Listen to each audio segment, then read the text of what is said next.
ഇന്നും രക്ഷാപ്രവർത്തനം വേഗത്തിലാക്കാൻ വേണ്ടിയിട്ടുള്ള ശ്രമങ്ങളിലേക്കാണ് കടക്കുന്നത്. ഇതുവരെ 120 പേരെ രക്ഷപ്പെടുത്തി ഗംഗോത്രിയിലേക്ക് മാറ്റിയിട്ടുണ്ട്.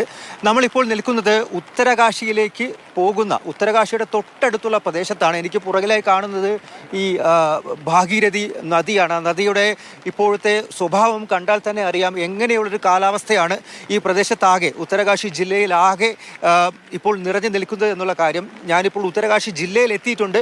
ഉത്തരകാശി ടൗണിലേക്ക് പോകുന്ന വഴിയാണ്. ഉത്തരകാശി ടൗണിന് ശേഷമാണ് ധാരയിലെയും അതുപോലെ തന്നെ ഹാർഷിലും എല്ലാം തന്നെ വരുന്നത്. ഞാൻ പോകുന്ന വഴിക്ക് പലയിടങ്ങളിലും ഇത്തരത്തിൽ മണ്ണിടിച്ചിൽ ഉണ്ടാകുന്നുണ്ട്. അതുകൊണ്ട് തന്നെ പോകാനുള്ള വഴി അത് വലിയ രീതിയിലുള്ള പ്രയാസവും ബുദ്ധിമുട്ടൊക്കെയാണ്. മുന്നോട്ട് പോകാൻ കഴിയാത്ത അവസ്ഥ. ഇപ്പോൾ ആ കല്ല് മാറ്റി മുന്നോട്ട് പോകാൻ വേണ്ടിയിട്ടുള്ള ശ്രമങ്ങൾ നടത്തിക്കൊണ്ടിരിക്കുകയാണ്. ഉത്തരകാശിയിലേക്ക് പ്രവേശിക്കുന്ന ഒരു വഴി, അത് ഡെറാഡൂണിൽ നിന്നും മുസൂരി വഴിയുള്ള വഴിയാണ്. ആ റോഡിലൂടെയുള്ള ഗതാഗതം മാത്രമാണ് ഇപ്പോൾ സാധ്യമായിട്ടുള്ളത്. മറ്റുള്ള റോഡുകളിലെല്ലാം ഇത്തരത്തിൽ കനത്ത മഴയും അതുപോലെ മണ്ണിടിച്ചിലും ഉണ്ടായിട്ടുണ്ട്. അത്യാവശ്യം വേണ്ട ഈ സൈനിക ഉപകരണങ്ങളും അതുപോലെ തന്നെ രക്ഷാപ്രവർത്തകരും നേരത്തെ തന്നെ തമ്പടിച്ചത് കൊണ്ടാണ് ആളുകളെ പെട്ടെന്ന് തന്നെ ഈ ധാരാളി ഗ്രാമത്തിൽ നിന്നും ആളുകളെ പെട്ടെന്ന് തന്നെ രക്ഷപ്പെടുത്തി ഗംഗോത്രി അടക്കമുള്ള മേഖലകളിലേക്ക്, സുരക്ഷിത സ്ഥലങ്ങളിലേക്ക് കൊണ്ടുപോകാൻ സാധിച്ചിട്ടുള്ളത്.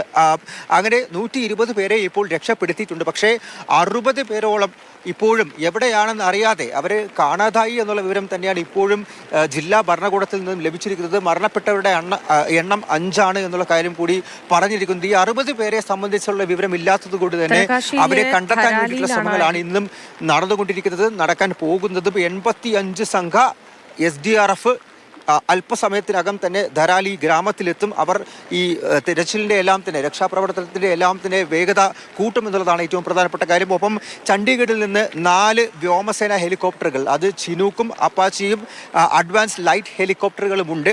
അവയും ഈ രക്ഷാപ്രവർത്തന രംഗത്തേക്ക് ഇറങ്ങും. അതിന് എല്ലാ സജ്ജീകരണങ്ങളും പൂർത്തിയായി നിൽക്കുകയാണ്. കാലാവസ്ഥ മാത്രമാണ് പ്രതികൂലമായി നിൽക്കുന്നത്. കാലാവസ്ഥ വെല്ലുവിളി ഇപ്പോൾ ഉയർത്തുന്നത് കൊണ്ട് തന്നെയാണ്. മഴ മാറി നിൽക്കുകയാണെങ്കിൽ ചണ്ഡീഗഡിൽ നിന്നും ഇത് പറന്നുയർന്ന് ഈ ഉത്തരാഖണ്ഡിലേക്ക് എത്തി ധരാലിയിൽ വന്ന് രക്ഷാപ്രവർത്തനം നടത്താൻ സാധിക്കുമെന്നുള്ള കാര്യം തന്നെയാണ് വ്യക്തമാകുന്നത്. ഒപ്പം കൂടുതൽ സൈനികരും ജവാന്മാരും എത്താനുള്ള ബുദ്ധിമുട്ടുകളെ കുറിച്ചാണ് അർജുൻ പറയുന്നത്.